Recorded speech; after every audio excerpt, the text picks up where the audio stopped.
Salut tout le monde! Aujourd'hui, je vais vous parler d'un livre pour les enfants, vraiment pour les tout petits. On va s'intéresser à une lecture pour les moins de 3 ans. Et on va partir sur la sélection Choupi avec ce livre, Choupi a peur des chiens de Thierry Courtin. Alors, on va commencer par nuancer le titre. Euh, Choupi a pas réellement peur des chiens. Il a peur des gros chiens qui remuent et qui sautent devant lui. Ce qui est quand même assez différent. On sait que Choupi n'a pas réellement peur des chiens parce qu'il va spontanément au contact des chiens. D'ailleurs, les petits chiens, ça va. C'est peut-être le premier reproche que j'ai à faire au livre, c'est qu'il y a une distinction de fait entre les petits et les gros, comme s'il fallait avoir peur des uns et pas des autres, alors qu'honnêtement, il n'y a pas de distinction à faire. Mais sinon, au niveau de la prévention morsure, ce livre ne s'en sort pas si mal. C'est pas parfait, mais c'est surtout dans les illustrations qu'on a un comportement qui est intéressant. On va voir que la maman de Choupi, elle estime qu'il y a des situations qui sont ok, et elle agit en fonction, c'est-à-dire qu'elle lui tient la main, elle le laisse aller voir, le chien est tenu en laisse, tout ça, tout ça. Et il va y avoir des situations qui sont pas ok. Et les situations pas ok, immédiatement on a la maman qui réagit, qui montre au tout petit que, en fait, courir vers un chien qui est en liberté, c'est pas ok. Maman est inquiète. Et ça, c'est un point qui m'a paru plutôt intéressant et assez pertinent.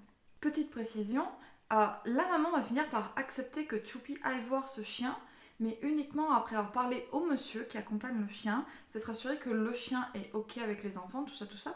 Donc c'est vraiment des tout petits points, mais qui sont importants d'expliquer aux enfants, bah non, non, on vérifie d'abord avec les autres humains, est-ce que tout va bien et tout. Donc ouais, prévention morsure, ça me va. Du coup, ce qui va m'intéresser un petit peu plus, c'est le comportement canin, comment il est retranscrit, comment on commence à le montrer. Alors la situation problématique dans ce livre, c'est ce moment-là. On a le chien qui s'approche en bondissant dans tous les sens et en aboyant. Alors je pense que l'auteur essaye de décrire un chien excité. C'est ce qui va arriver après. Le monsieur va expliquer que son chien est jeune et un peu foufou, tout ça. Mais en soi, ça pourrait être un comportement de réactivité. Chien qui court vers l'enfant en bondissant dans tous les sens et en aboyant. Il faudrait pas que l'enfant confonde les deux, ça pourrait être un peu ennuyant. Ça aurait pu être sympa de préciser que les chiens qui courent vers les enfants en aboyant et en sautant dans tous les sens, ils sont pas forcément très gentils. Euh, c'est la petite nuance qui m'aurait bien plu. Suite à ce comportement-là, on va avoir une petite séance de caresse où l'humain calme son chien, puis on va aller caresser le chien. Alors, on va apprendre à Choupi à caresser le chien par le dessus de la tête, ce qui est une erreur. Idéalement, il vaudrait mieux caresser le chien au niveau du cou et sur l'épaule. Mais bon, on va dire que c'est pas très grave. Donc Choupi, à ce moment-là, il a peur et on va lui dire des choses. On va lui dire, et regarde, en fait, le chien, il remue de la queue, ça veut dire qu'il est content que tu le caresses. Et ça me pose déjà un peu plus de soucis, parce que c'est une grosse idée reçue. Alors peut-être que ce chien est effectivement content, peut-être qu'il est excité, mais le fait qu'il remue la queue dans le texte ne suffit pas à dire qu'il est content.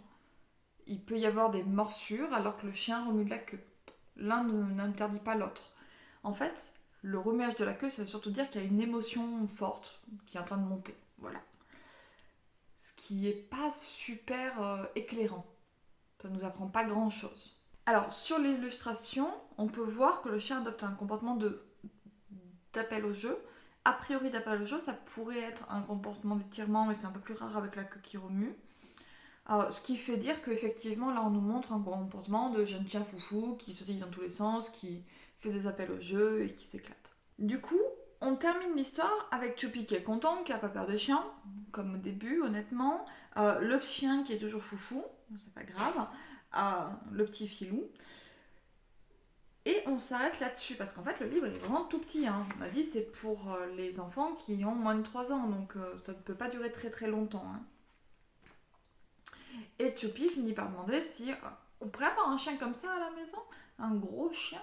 C'est vrai que pour Choupi, le chien est sans doute gros. Du coup, ce tout petit livre, il s'en sort pas mal. Et pour moi, c'est intéressant parce que ça montre qu'il y a des livres qui arrivent à s'en sortir pas mal, même si c'est pas parfait. Honnêtement, en si peu de lignes, c'est déjà vraiment honorable. Par contre, lorsqu'on va parler de communication canine, il faut se rendre compte qu'il y a énormément d'idées reçues, de raccourcis, de mauvaises interprétations qui circulent.